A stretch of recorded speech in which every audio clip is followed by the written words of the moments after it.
For thousands of years, the Stoics have been writing and talking and teaching by their example the answer to our most important question, which is how to live. How to be a good person, how to make your way through a complicated and confusing world. And what the Stoics do best is make this stuff really simple. Everyone's wish is to be better, Seneca says, but we're often in the dark about how to do so. So in today's episode, that's what I want to do. I want to give you 60 Stoic lessons about how to do that, how to live, how to be a person in this confusing, overwhelming world, how to thrive in times of chaos, and how to live a life of virtue, of courage, discipline, justice, and wisdom. When Marcus Aurelius says the obstacle is the way, he's talking about something very specific. In that passage in Meditations, he's talking about difficult and obnoxious and annoying and frustrating people. He's saying they are an opportunity to practice virtue. We don't control them, we don't control what they do, we don't control what they say, but we control how we respond to those people. We control what they make us do. We control what we do. We control who we are in response to them. So frustrating people are a chance to practice patience. People who wrong us are a chance to practice forgiveness. People are a chance for us to practice our persuasive skills. The idea is that everyone we meet, even the most annoying and frustrating and obnoxious people, are a chance for us to be what we're capable of being. They're testing us, they're making us better. Your problem is that you want the third thing. Marcus Aurelius says, okay, you did something good for someone. They received that benefit. That's awesome. Transaction concluded. You don't need the third thing. Recognition, gratitude, appreciation. You don't need the world to throw you a parade. You don't need acknowledgement. And you didn't even do anything special. You did your job, which is to do good, to be good, to help people, to be kind. You did the right thing. That's enough. It's easy to get swept away, to get carried away, to get worked up. There are forces that have always been howling and blowing at people. Today, it's the news and social media, but in the past, it was the frenzy of the mob or public opinion, floor of the Colosseum. Our job, the task of Stoicism, is to help us keep that even keel. Marcus Aurelius says to be like the rocks that the waves crash over, eventually the sea falls still around. Chrysippus, one of the early Stoics, he said, look, if I wanted to follow the mob, I wouldn't have become a philosopher. Our task, the purpose of Stoicism, is to help us slow down, to act with some restraint, to be able to reflect, to put every impression or opinion to the test, as Epictetus said, to not get swept away, to not be buffeted by forces beyond our control, to keep our bearings, to keep our values, to keep from losing our minds when everyone else around us is losing theirs. So this thing that you're anxious about, that you're dreading, that you don't want to happen, one question you can ask yourself, Marcus Aurelius says, is how does it stop you? This other person, this unfairness, this bad outcome, says, how does it stop you from acting with courage and justice and wisdom and discipline? How does it stop you from acting with the four virtues? And you realize it doesn't. Look, there can be a whole bunch of things that you don't want to happen that are not going to be fun if they happen, that are going to cause problems, but they can't prevent you from doing your main job, from doing what's actually important, from acting and living with virtue. Not only can these things not stop you from acting with courage and discipline and justice and wisdom, but in fact, they're opportunities to act with courage and justice and discipline and wisdom. Some people say that Marcus Aurelius' Meditations is depressing. But you know what? Marcus Aurelius' life is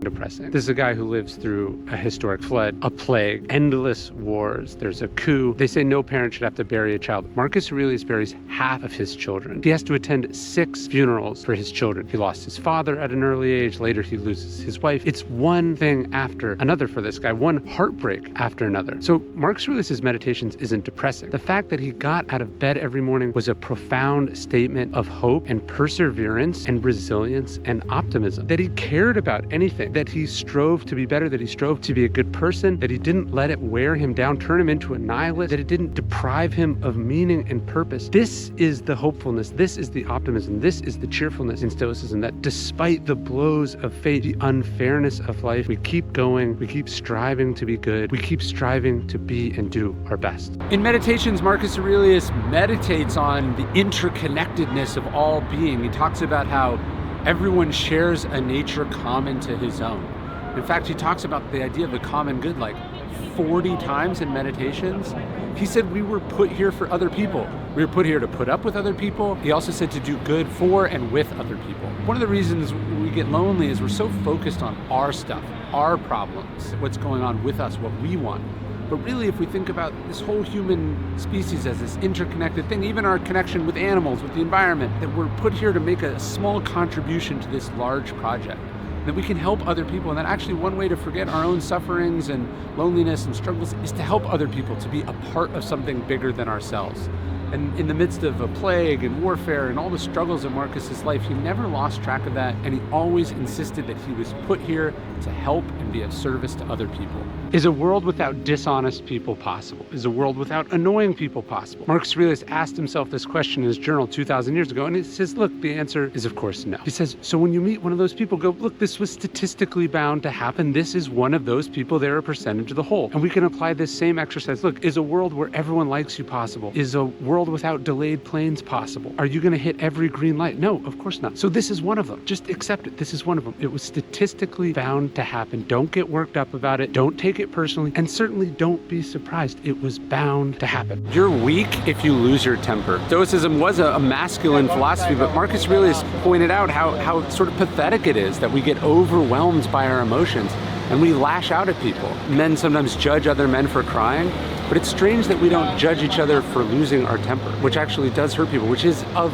less purpose. When you feel that sort of rage or anger coming on, the Stoics say, get control of yourself, get command of yourself. Say, is this who I want to be? Is this what being a mature adult is? And the answer is almost certainly no. The grudge you're holding, it's meaningless. Marcus Aurelius says, look at the people who held these grudges, who raged about things, who held on to things. He says, where are they now? They're dead and gone. The grudge went nowhere. And the same is going to happen to your thing. Whatever it is you're upset about, however significant it was for you, eventually it disappears along with you. So how can you work on letting it go? How can you move on? How can you process?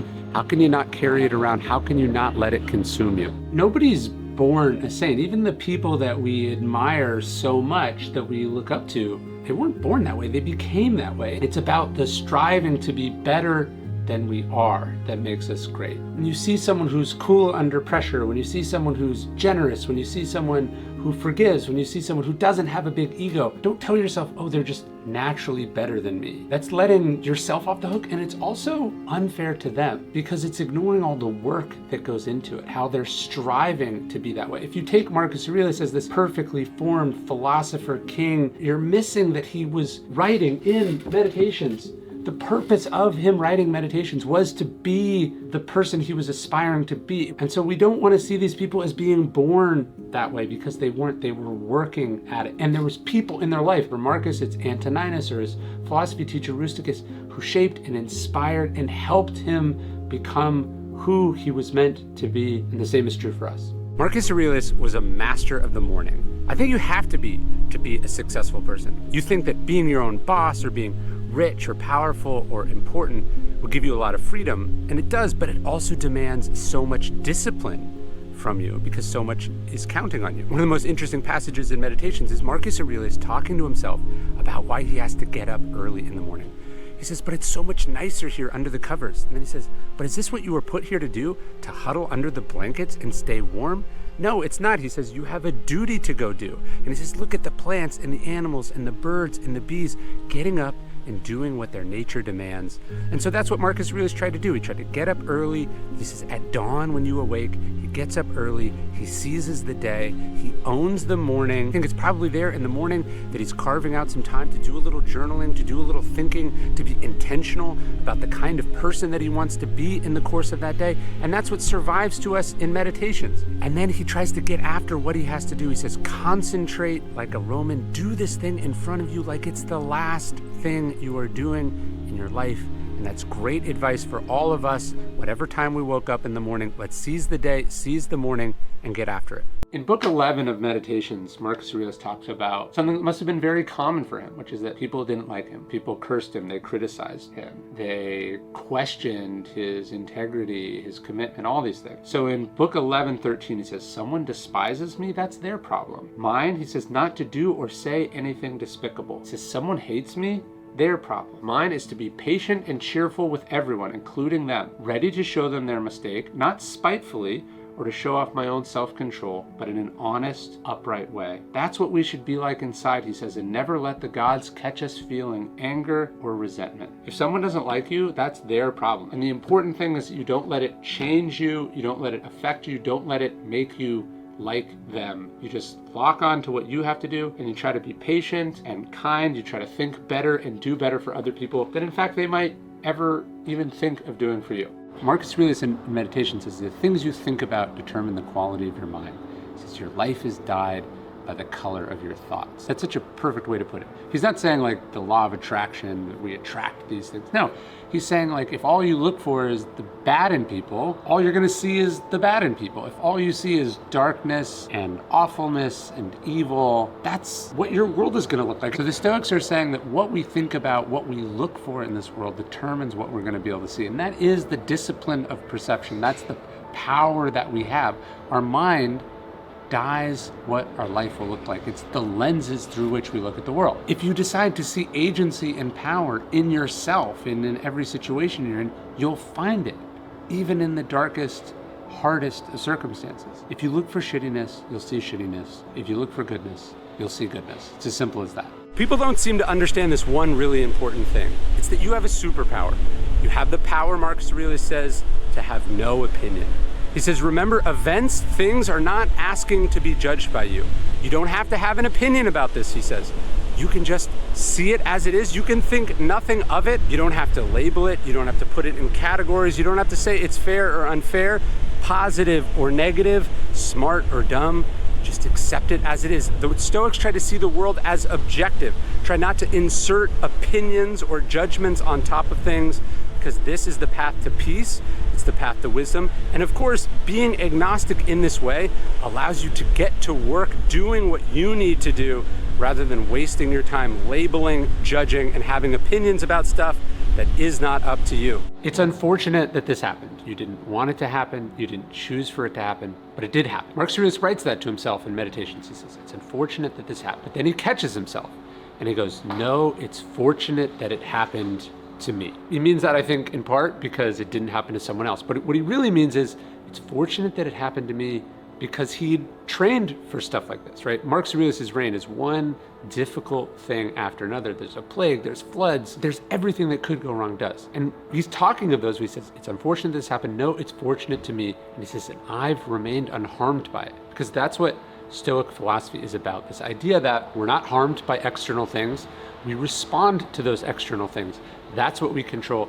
That's what we focus on. So whatever it is that you're going through, whatever just happened, it's not unfortunate that it happened to you. It's fortunate that it happened to you instead of someone else. And it's fortunate that you know how to deal with it. It's wrong to think of Stoicism just as a philosophy for adversity. Yeah, it's true. Zeno founds Stoicism in a disaster. There are Stoics who are tortured, Stoics who are imprisoned, Stoics who deal with poverty. But Marcus really finds himself the emperor of Rome, extreme power, extreme wealth, extreme fame. And he uses Meditations to see that as an opportunity to practice virtue. He says, you can live well even in a palace. He talks to himself about accepting it with indifference, letting it go without arrogance. One of the things he talks about repeatedly in Meditations is not being Caesarified, dyed purple by the purple cloak of the emperor. So we shouldn't just see Stoicism as a philosophy that helps us deal with the difficulties and the painful parts of life, but also as a philosophy that helps us from being corrupted by it, that makes us better when we achieve success, when we have things. That's part of Stoicism too. Basically, nothing lasts. That's the very Stoic idea. In Meditations, Marcus Aurelius says, Alexander the Great and his mule driver, the same thing happened to both. They were both buried in the same earth. There's that Latin saying, sic transit gloria, right? All glory is fleeting. We think that if we become famous or popular or important, right, this says something about us, it makes us immortal, but it doesn't. You're eventually, inevitably, invariably forgotten. Nothing lasts. It doesn't matter. You could be the biggest thing in the world, and then one day you're not. Suddenly you're not. One of my books, Stillness, hit #1, and then you know what happened the next week? Someone else was there, right? I've had a good run, but it'll go away eventually. It inevitably, invariably always does. So what does matter then? The Stoics would say just being a good person, doing good work, focusing on what you control. That's it. We don't know a lot about the policies that Marcus enacts as emperor, but we know of a couple. One, he passes a law that makes life easier for slaves, some protections for them. And then another, he demands that the gladiators be given wooden swords to practice and fight with, basically to take a very dangerous, fatal sport and make it not so dangerous. I like this idea of Stoicism being, at least in part, about standing up for the little guy. Marcus says that one of the things he learns from the Stoics is this idea of a society of equals, of equal laws, of a ruler who protects the rights of their subjects. I just love the idea that Marx is talking about that in theory, and then he is in a position to do something about it, and he does. Not enough. None of us do enough. He reads Epictetus, he sees the brilliance of this slave who becomes a philosopher, and yeah, he makes the life easier for slaves, but he never questions the institution of slavery itself. But I do generally like the idea that Marcus did his best to practice what he preached. So for the last 5 years, I've carried this thing in my pocket. Some people think it's morbid, some people think it's weird, some people think it's unnecessary, but it's one of the most important, powerful, philosophical reminders I think there could be. It's this coin. It says, memento mori. On the back has a quote from Marcus Aurelius. It says, you could leave life right now. The second half of that quote is, let that determine what you do and say and think. The Stoics practice this idea of memento mori. Seneca writes so much about death. There's a translation of his works just called How to Die. In fact, in the ancient world, the whole point of philosophy, they said, was to learn how to die, to wrestle with the ephemerality of existence, with the inevitability of death. And so I have this little coin in my pocket. It reminds me not to waste time, not take people or things for granted, to focus on what's actually important, to not think too much of myself, to certainly not think that I am invincible or immortal. And it's just a lovely Stoic practice that I think about always, and so should you. It doesn't matter if you're cold or tired, if you're hungry or well rested. It doesn't matter the situation at all, Marcus Aurelius says. It's just that you do the right thing. Says the rest doesn't matter. That's your job. The Stoics say your job is to do right. That's what the virtue of justice is about. There's no excuses, there's no explanations. The Stoics' virtue was the main thing. That was what we were put here to do. It doesn't matter what other people do or say. Marcus Aurelius writes to himself in Meditations, my job is to be good, also to do good, to help other people, to be a force for good in the world, to leave this place better than you found it. That's the ultimate habit. That's the habit that trumps all the other ones, and it's something you have to let guide and inspire all your actions and choices. Seneca has this great line. He says, we can't choose our parents, but we can choose whose children we would like to be. And she basically chooses which side of the family tree she's going to be descended from. You know, like, and so it doesn't really matter where you come from or what you did or what your parents did. You have this ability to like sort of choose whose footsteps you're going to follow in. And I love that idea. Yeah. So where do you see grace with Stoicism? I mean, one of the things Marcus Aurelius talks about a lot is this idea of revenge. And, you know, he says the best revenge is to not be like that. The sort of penultimate moment in his life. So he's ill and near death. And his most trusted general, basically sensing that the emperor was weak, names himself emperor. So he starts a palace coup. And Marcus is not as sick as they thought, and he recovers. And so now he's faced with this terrible dilemma. There can't be two emperors, and this person has put everything into danger and turmoil. And so, I mean, we know what his predecessors would have done in this situation. Hadrian comes to power and just liquidates, you know, and Marcus decides not to do that. He can't ignore it. He can't just let this happen, but he decides, he says, this is an opportunity. He says, we can teach future generations there's a way to even deal with civil wars, which I just think is this amazing sort of way of thinking about it. And they go to restore order, and ultimately the other general, this guy named Avidius Cassius, is struck down by an assassin, and they bring Marcus Aurelius' head, and they think the emperor is going to be happy and reward them, and he breaks down in tears because they've stolen from him the opportunity for clemency. And so he sends this message to the Senate, and he says, not a single person is to be put to death for this rebellion. He says, do not stain my reign in blood. Let it never happen. And just this idea, like when Marcus really says the obstacle is the way, Yeah. I think people have taken that, because that's how I wrote the first book. They've taken the obstacle is the way to mean, here's how you get ahead in business. Here's how you deal with these little disadvantages. You turn them into springboards. And that is part of it. But that famous passage in Meditations where he says, the impediment to action advances action. What stands in the way becomes way. He's talking about other people. He's talking about frustrating, obnoxious, dishonest, evil people. He's saying that he says bad people are an opportunity to practice virtue. And so I think, to me, that's grace is only possible if there is first the thing you don't want to happen.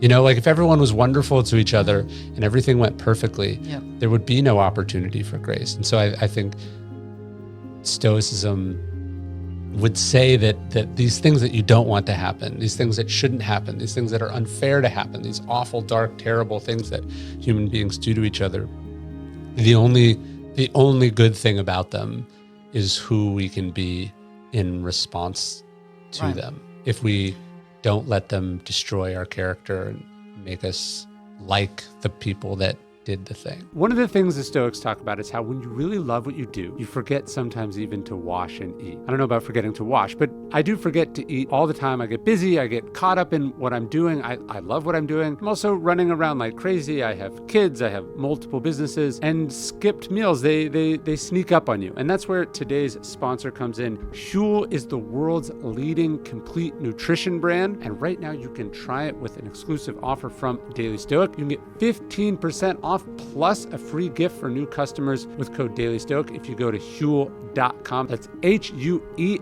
Huel.com. Huel is great. There's no cooking, no prep. We keep a bunch here at the Daily Stoic offices for our employees. It's got 35 grams of protein, 27 vitamins and minerals, and no sweeteners, all in one handy bottle. They come in chocolate and vanilla, which is smooth and easy to drink. Huel is a perfectly balanced meal designed by experts to provide all the nutrients your body needs from a meal. Plus, it actually tastes good and it's affordable. Take the leap and try Huel with our exclusive offer for new customers. That's 15% off plus a free gift. Use the code DailyStoic at Huel.com. Unlock a healthier, easy way to eat with Huel.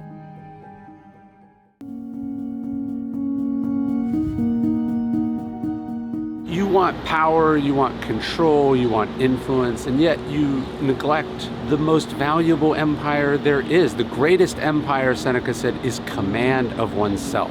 Your thoughts, your opinions, your actions, your urges. Command of oneself is the greatest empire. Self-command, self-discipline, self-control. That's real power. Think of how many powerful people, how many important people, how many people who ruled great armies or nations didn't have that. They were slaves to their desires, to their ambitions, to their need for more and more and more. And if you have control of yourself, then you have more than they will ever have. What's the secret to the good life? Seneca said in a single word, it's euthymia, which he defined as the sense of the path that you're on and not being distracted by the paths that crisscross yours. And he says, and this is the important part, he says, especially not distracted by those who are hopelessly lost. Right? So it's a sense of who you are, what you're supposed to be doing, and then being that person doing that thing and ignoring everyone and everything else. You have two choices, Seneca says. You can laugh or cry. Democritus, one of the philosophers, he cried. He despaired at how awful and evil the world was. Seneca pointed out Heraclitus, he laughed at it. We think of the Stoics as humorless, but they weren't. Instead of despairing, instead of being angry, instead of being depressed, instead of any of those negative emotions, they decided to laugh at the pain that life can inflict on us, because it's the one part of it we control. We control our response to it, so we might as well find humor in it instead of pain and suffering and anger. This tombstone right here has a little epitaph. It says, "I'd rather wear out than rust out." Theodore Roosevelt's father used to say that to him. It became one of his mottos, but it reminds me of this thing from Seneca. Seneca says, how much life do you have to show for all of those years? He's talking about how people, they live to a big number, but what do they have to show for it? So what do you have to show for the time that you have spent on this planet? Because that's one of the things that Seneca says. It's not that you die once at 80 or 90 or whatever. He says you're dying every day.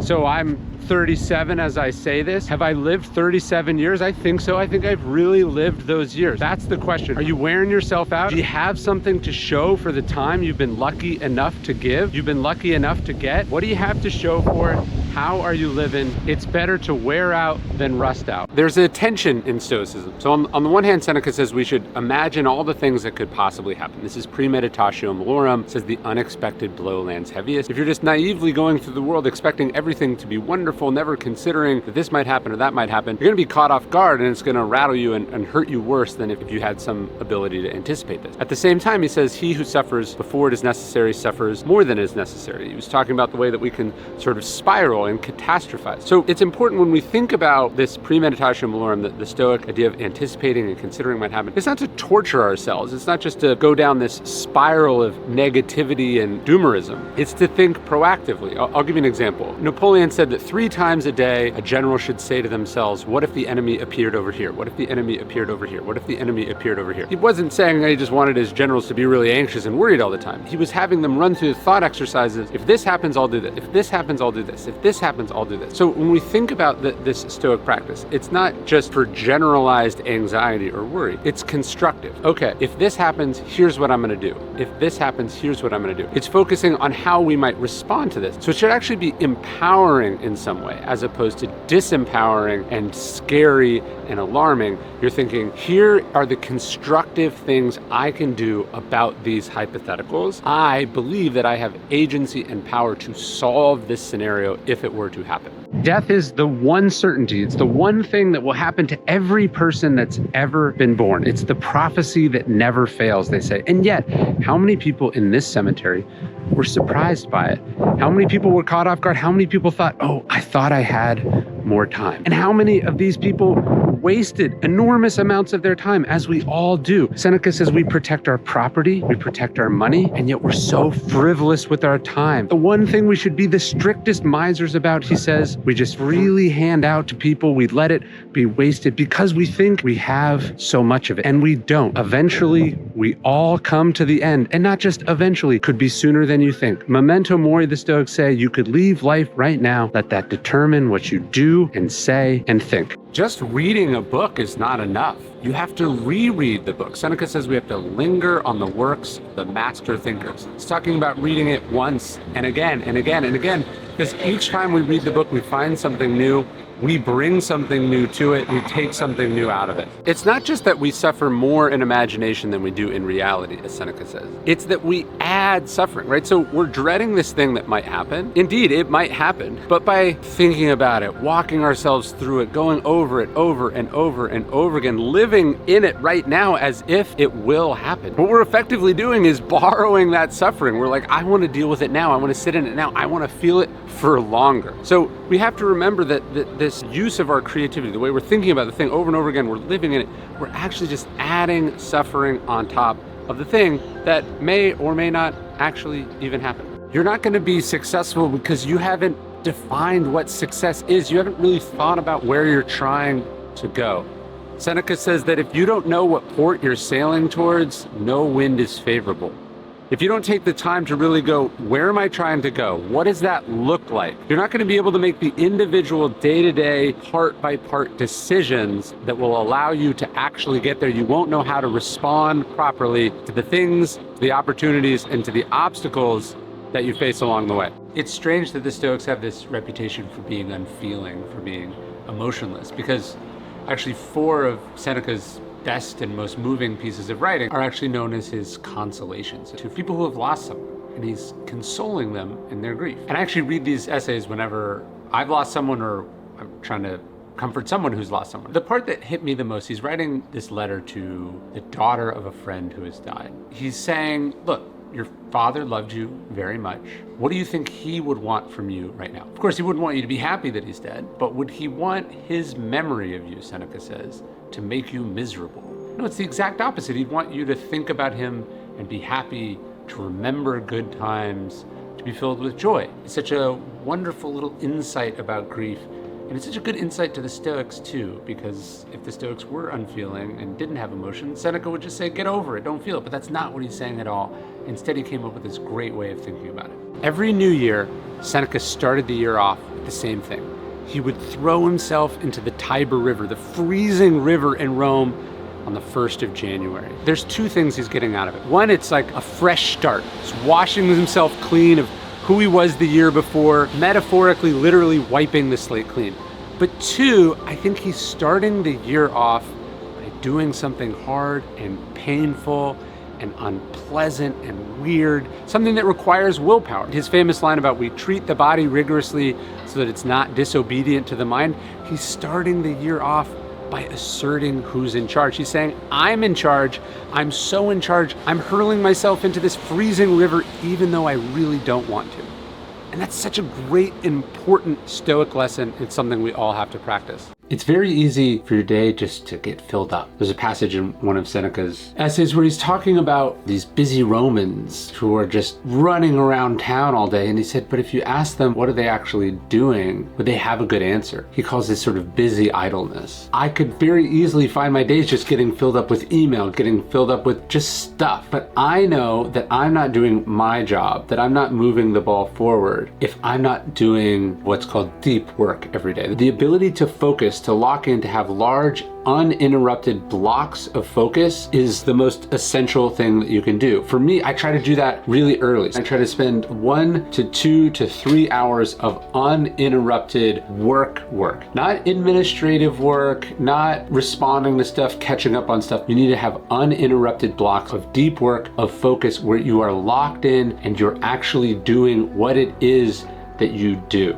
In recovery circles, they have this great acronym, HALT. It stands for hungry, angry, lonely, or tired. The point is, when you're feeling those things, you're less likely to be able to be the strong-willed, disciplined, healthy, safe, smart person that you want to be. The Stoics weren't superhumans. In fact, a big part of Stoicism is that kind of self-awareness, monitoring why you're feeling what you're feeling, stopping when you feel that feeling and going, why am I feeling this way? So if you're mad at yourself for falling off, if you're mad at yourself for not being the disciplined, stoic, and complete and total self-command of themselves, stop and think about that acronym. Ask yourself, hey, what's actually going on with me? Seneca says that philosophy doesn't take away natural feeling, but it doesn't matter how many books you've read, how steeped in Stoicism you are. If you're hungry, angry, lonely, tired, you're not going to be your best self. And thinking about that is a really, really important part of making better decisions. I remember Tim Ferriss told me one time that he, like Seneca, practices poverty.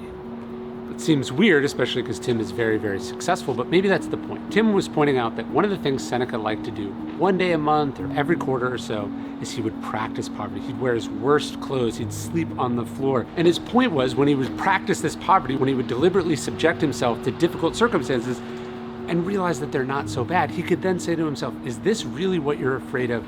Is this something you have to worry about? And that was one of the things Tim told me. He said, the more you schedule and practice discomfort in your life, the less unplanned discomfort will throw you off in your real life. So that's what Seneca was really doing. He was practicing the thing we're all afraid of, which is starting back from zero, going back to how it was when we were just starting out, losing what we have, losing our creature comforts. He was practicing those, not because he wanted it to happen, but he knew that it potentially could happen. If it did happen, he didn't want to be rattled by it. He didn't want to be overwhelmed or ruined by it. If someone came and just took $100 from you, or if you caught your neighbor building something on your property, you'd be livid. You'd say, hey, you're stealing from me. You can't do that. Seneca said the craziest thing in the world is that we protect our money, we protect our property way more than we protect our time. We let people steal our time like that, right? We let our neighbor drone on and on about some nonsense. We get sucked into some drama from our neighbor. We fritter away our time on stuff that doesn't matter. And that's the one thing they're not making more of. That's the one thing you can never get back.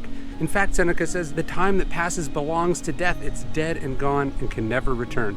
So you have to ask yourself, why aren't you protecting this resource better? Why are you letting people steal from you? And you gotta stop.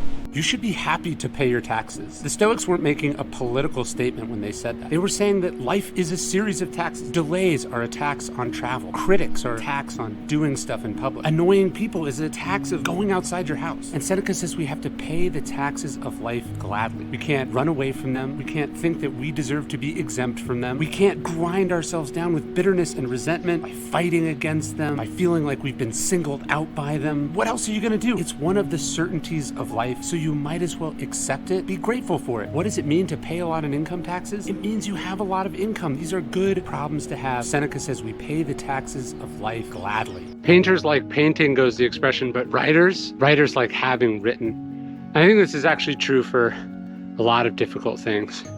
They're not fun while you're doing them, but it's how you feel after. Seneca said we treat the body rigorously so that it's not disobedient to the mind.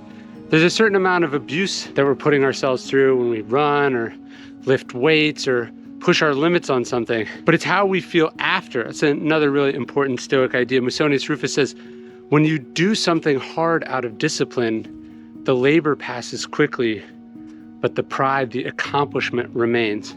And so that's the idea as you're pushing yourself physically. Just finished a run. It wasn't so fun while I was doing it. It was tiring while I did it. But how I feel after, that's the reward. The thing you're worried about could happen. The flight could get delayed. You could miss the thing you were desperately trying to make. Package could get lost in the mail. You could get robbed. All these things could happen. Seneca says, my advice to you is do not be unhappy before it happens. He says, he who suffers before it is necessary suffers more than is necessary. Our anxiety, our worry, our anticipation of the thing is torture before it happens. It's unnecessary. It's unfair. So just don't torture yourself before it's going to happen. Be present while you can. You don't need to borrow suffering. You don't need to make yourself more unhappy than you need to be. Of course, it's lovely to go on a trip. It's lovely to go cool places. But Seneca warns us to make sure that, to borrow Epictetus' phrase, that we're not fleeing ourselves. He likens the way that we travel from this destination to that destination, this vacation, this exotic locale, one to the other, trying to find happiness or peace or serenity, as if that's where we're going to find it, when in reality, all of that is going to be on the inside. He likens it to the person tossing and turning in bed, as if there's some magical, comfortable place that they'll finally fall asleep. You're never going to find it, he says, in the external things. You have to look inward. You have to look to philosophy. You find the peace by slowing down, by ceasing to move, by staying in one spot. Obviously, we all know we're going to die. We know we're going to die someday, right? Someday in the future. But this is wrong. Seneca says this is the wrong way to think about it. He says death isn't this thing that we're moving towards that looms off in the distance. He says death is happening right now. Not just in the sense that in the midst of life we are in death, but the time that passes belongs to death, Seneca says. We're dying every minute. We're dying every second. The time that passes is gone forever. As we kill time, it kills us. So how are you spending your time? How are you living accordingly? Knowing the fact that you are dying this very minute, this very day. You can't learn that which you think you already know. That's Epictetus. He was sent the best and the brightest students from all over the Roman Empire. But he understood that conceit was the enemy. The problem with being a know-it-all is that it's true. It's impossible for you to know anything more. If you come to learning from a place of humility, if you come to it like Socrates did, the great hero of the Stoic, that you know what you don't know, or that you understand that you know very little, then it becomes possible for you to learn so much more. It's impossible to learn that which you think you already know. Focus on what you don't know. Focus on how much there is left to learn. Always stay a student. That's how you get better, smarter, and wiser. This is what you trained for. That's the whole point of philosophy, Epictetus says, to be able to say to whatever situation you find yourself in, whatever the moment is, big or small, positive or negative, you're supposed to be able to say, this is what I trained for. This is what it was all leading up to. This is the point of all of it. And now I'm going to apply all these things that I learned, that I've been reading about, that I've been talking about, that I've been experimenting with, all the experiences that I've gained up until this point.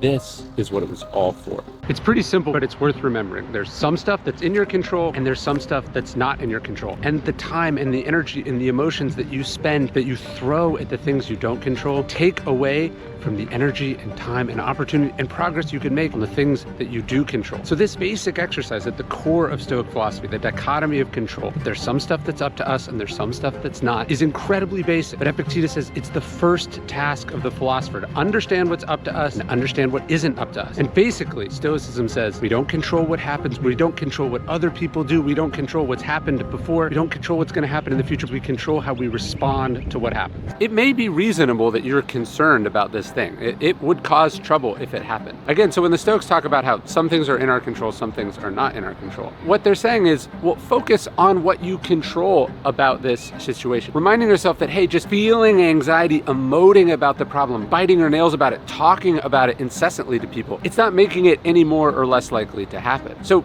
try to put that energy to constructive use. Try to think about, okay, here's what I'm gonna do, here's what I can do, here are ways that I can influence this situation, or at least prepare myself to be resilient or endure or bounce back from it if it does happen, right? Put yourself to constructive use. Put yourself working on something that makes a difference. Just make sure you're not confusing spending mental bandwidth and energy and torturing yourself emotionally. Don't confuse that with making a positive difference. Epictetus has an incredibly difficult life, born into slavery, walks with a limp because of it. And so you might think that there's some bitterness there, there's some frustration there. This would all be perfectly understandable.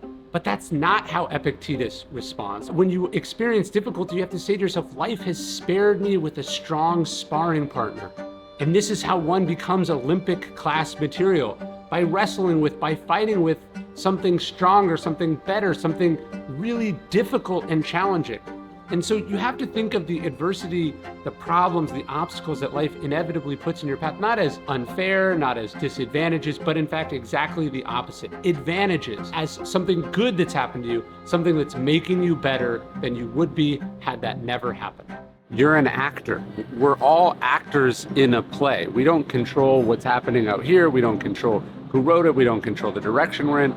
But like a good actor, you control how you play your role. You act the hell out of your role. You don't control what the director does. You don't control what the other actors do. You don't control how the play ends. And if it's a bad play, you want to be the best actor in that bad play. But if we all play our roles well, life can be amazing. I don't have goals. I have zero goals. I'm not trying to sell a certain number of copies. I'm not trying to write a certain number of books. I'm not trying to beat anyone. I'm not trying to be the best at anything. I don't really care about bestseller lists. I'm trying to do the thing. I like doing the thing. I wake up every day, I try my best, I put in my hours, I focus on what I control. I control what I put in, I control the effort that I put in, I control the energy that I direct at it, the brain power that I put in it. Everything else is not really up to me, so I leave that where it is. My goals are to be the best that I'm capable of being, to realize my potential. That's what I wake up and do. And to focus on specific metrics or specific goals or specific accomplishments, to me is artificially delimiting. It's like putting a ceiling on it. My job is to do my best, to do the thing. That's what I want to keep doing. To do the thing, to do the writing, to do the work. Let the chips fall where they may. I don't need goals. I don't need that as my motivation, so that's not what I focus on.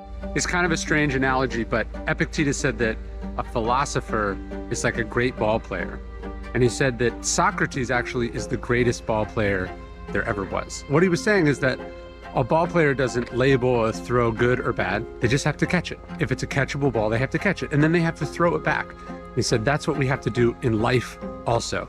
And he said Socrates was great because he dealt with a bad marriage, he dealt with war, he dealt with the fascism of his time, but his life would throw these things at him, he would catch them, right? And throw it back. That he gave as good as he got. And that's what we're trying to do as philosophers. That's what we're training for. That's how we're trying to live. Life throws balls at us and we have to catch them and then we have to throw them back. It doesn't matter if they're good throws or bad throws. That's what got thrown to us.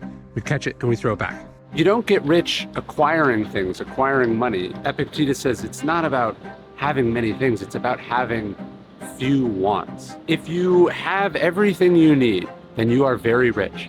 Would it also be nice to pair that with having a lot of money? Sure. But you could also have very little and feel like enough, feel good. Get to a place where you feel like you have enough, then you are rich. When you pare your wants down, when you don't need anything from anyone or anything outside your control, that to the Stoics is true wealth.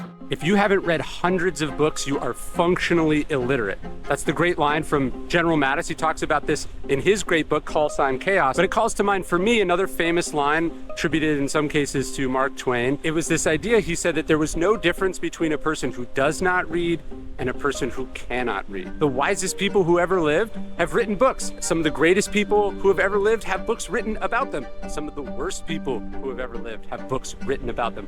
Why would you not learn from this? Why would you not avail yourself of this knowledge? When Epictetus says you cannot learn that which you think you already know, it's talking about how conceit, how disinterest is the enemy of knowledge. You have this great brain. There is so much great knowledge out there. Why would you not avail yourself of it? Why would you not soak it in? Why would you not add, as Seneca said, all the wisdom and knowledge of the past into your own life? That's what we're trying to do here. That's what Stoicism is about. You're not being harmed. You're not being screwed over. You're not being challenged. You're being, Epictetus said, paired with a strong sparring partner. Life is helping you. Life is making you better. Life is teaching you. Life is making you stronger. You want to wrestle with this. You pick hard sparring partners.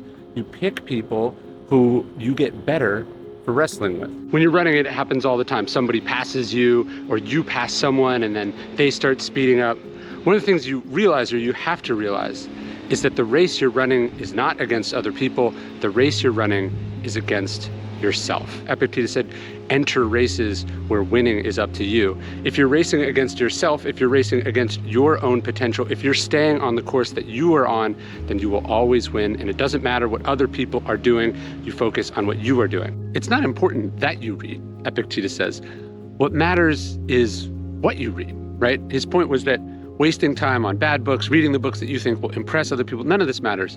It matters what you're reading, right? Are you reading good books, books that push you, books that challenge you, books that make you think, books that make you better? I would add to this, it also matters how you read. Are you taking notes? Are you highlighting? Are you really thinking about it? Are you talking to other people about what you're finding in this book? Are you putting that stuff into use?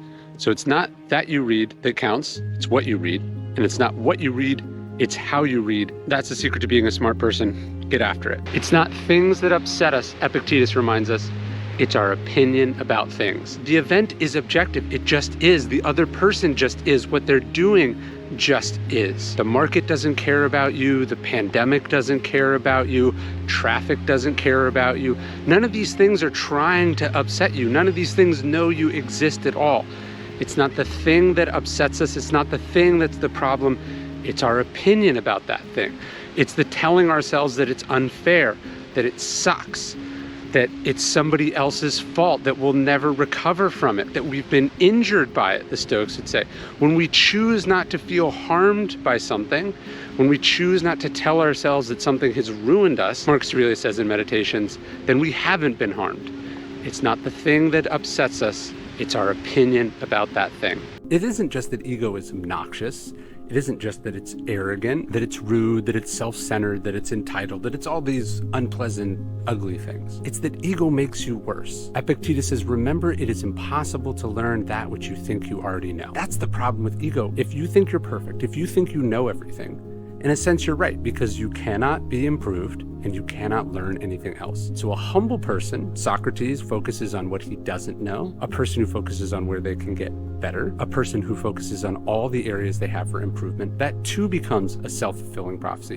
And you do get better because there are opportunities, because you can take advantage of those opportunities. And then on top of that, you're much more pleasant to be around. Why do we do hard things? The Stoics would say we have to undergo a hard winter training. We have to push ourselves.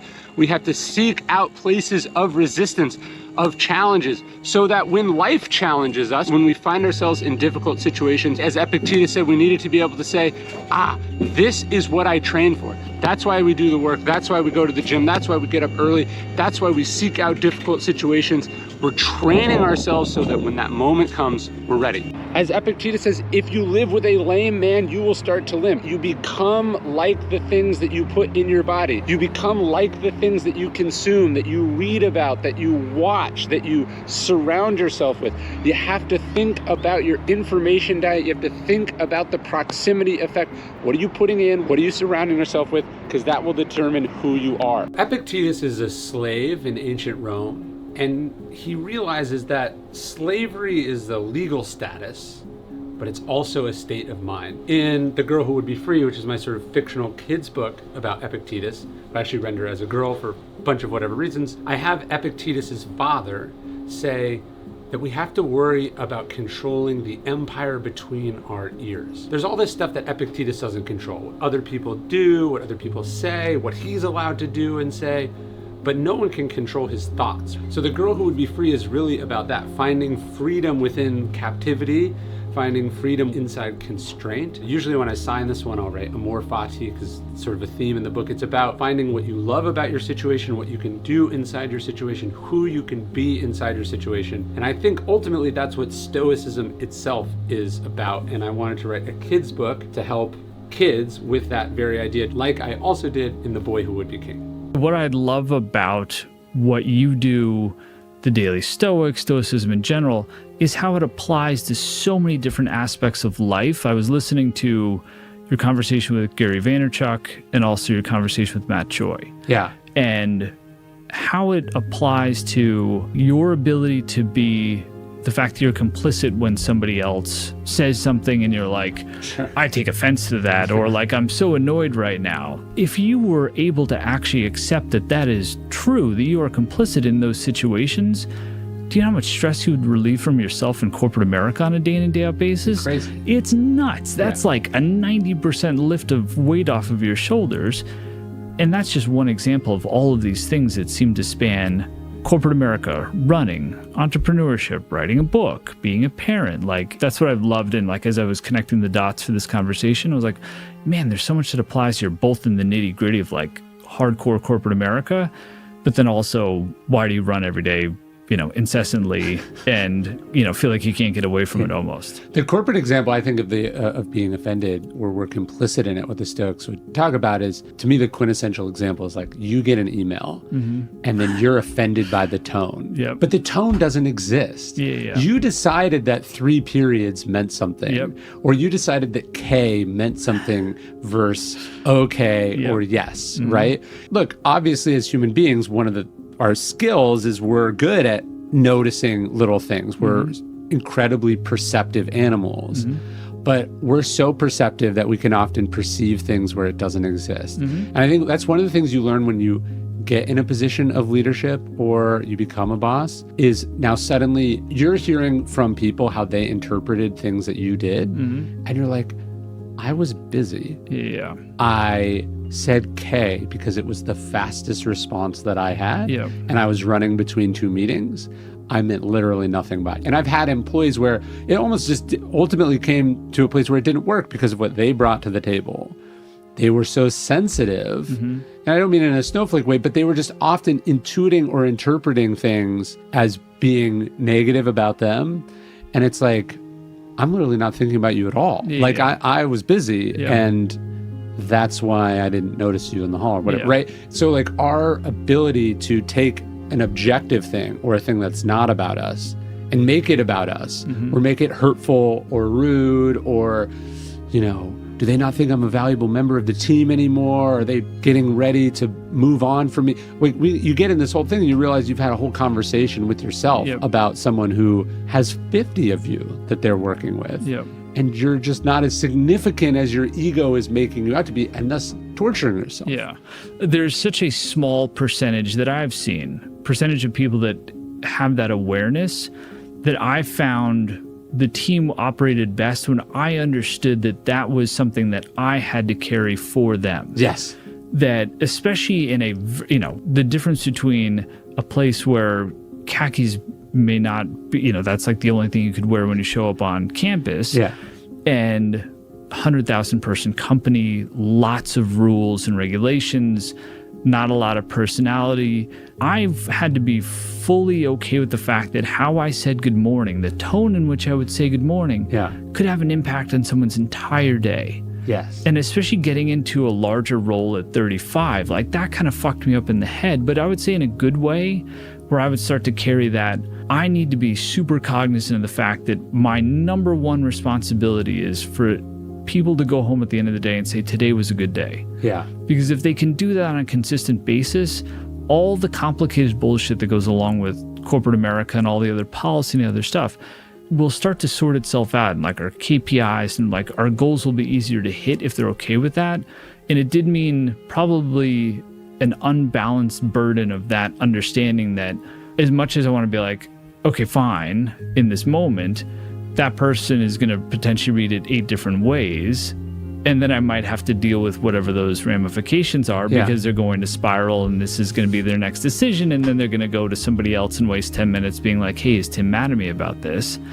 And I do think that there's in corporate, because of how much impact our jobs, corporate America has on mental health. Yeah. I do think bosses, especially when it comes to like higher level and the CEOs in the space, need to be cognizant of the fact that what we're discussing now is not a strong skill set across the board to be able to understand that, like, I don't need to overanalyze everything. Yeah. Well, no, that's the tension, right? So you as the individual, following the advice from the Stoics, have to go, look, if somebody says something, I'm choosing to be offended. Yep. I control my emotions. I'm responsible for my feelings. And then you have to flip it when you're in the position of leadership or responsibility, even though you don't actually control how other people interpret what you say. Yep. And it's their fault if they, take it this way versus that way. You still have to expend an immense amount of effort anticipating how things are going to be interpreted. So it's like I go through the world trying not to be offended. Yeah. And I also go through the world knowing that, like, look, I'm not going to please everyone and some people are going to be offended by what I say, but it's still my obligation as both a boss who's trying to just get things done and then a human being who's trying to be decent, Yep. to think about the weight of the words that I'm choosing and make sure that I'm not unnecessarily offending someone. And if, hey, knowing this person can handle, no bullshit, straight talk, and this person, you got to sandwich it with a bunch of compliments. Yep. And this person, like, if it's not in writing, they're not going to be able to handle it. Understanding that you have a lot of not control, but you have to dial it just right, or you're going to needlessly hurt people or just not be effective if you're not thinking about the consequences of your words and actions on other people. Again, even though at the end of the day, it's their responsibility and they don't control, and you don't control it. Yeah. Sounds a lot like parenting as well. Totally. Yes. Yeah. It's just thinking about, like, how you deliver the message. What is the message? What's the vibe of the message? Yeah. It's much more complicated than I think. Sometimes you can read the Stoics and it seems very straightforward, like, say what's true. Yeah. And it's like, okay, but sometimes that's going to blow up in your face. That's not to say you lie, but you have to figure out how the best way to deliver that truth. Yeah. So it's actually heard by the flawed person you're delivering it Yeah. to. And that you're outcome oriented as well, right? Like, if my objective here is to simply get the broccoli to get eaten and to have there not be a lot of drama around that, what is the best way to make that happen? Yes. And then, and whether that's, hey, we need a revision to this PowerPoint deck, and the person's going to freak out because it's 4:45 on whatever day, but like, here are the, things that are happening that make that a need right now. Sure. And then thinking about, okay, if I want the person to not freak out, I still need the thing to get done. Then I think that kind of starts to encompass, plus the understanding that they may interpret this in a certain way and be like, oh, you're just doing this to be mean because you don't like whatever about me, and that's why I have to eat the broccoli, or, I'm in trouble because I messed up this PowerPoint deck. Yeah. Those are the variables that, sometimes we got to bring into our head. And then, Well, every person needs a different message. Like, one of my sons is like, to get something through to him, I'm not saying you yell, because he doesn't respond to yelling, but it's like, you really have to over deliver this message, and you have to deliver it multiple times for it to pierce whatever the sort of defensive bubble / not paying attention / just like determination of him. And then it wasn't until my youngest started to get to the age where he was doing some of the things that we have struggled with my oldest with a bunch. And then you're like, you can't do that. Like, you cannot bite people. I don't know how to communicate this to you. You can't bite people. Yeah. And then watching that just like crush my youngest. Yeah. And you realize, oh, you're much more sensitive than your brother. So I have, for the first 8 years of this person's life, been calibrating a severity and an intensity of message so it can be received by this one person who wants to hear it. And then this one over here is on a totally different frequency. Yeah. And so if I only have one way of delivering messages, it's still not going to get through over here, and it's going to crush this one over here. And so, with kids, you sort of learn how to dial in the message just right. There's some line, I think, from Confucius, this student comes to him and he's like, you should do this. And then another student comes to him and he's like, you should do this. And then this other student says, but you just gave them very different messages. You know, one he told it to like zoom in and the other he told him to zoom out. And the third student is sort of perplexed by this. But that's life, right? That's what the Confucius says, is like some students need to hear this and some students need to hear that. And I think that's how it goes for people. Like the message can be the same, but the angle at which it's delivered or how it's explained can have an enormous impact as far as how it's received. If you don't get the Daily Stoic email, you should. It's one piece of Stoic-inspired wisdom. It takes just a couple minutes to read every single morning. It goes out. It's totally free. You can unsubscribe at any time, and you can grab it at dailystoic.com/email. Or just click the link below.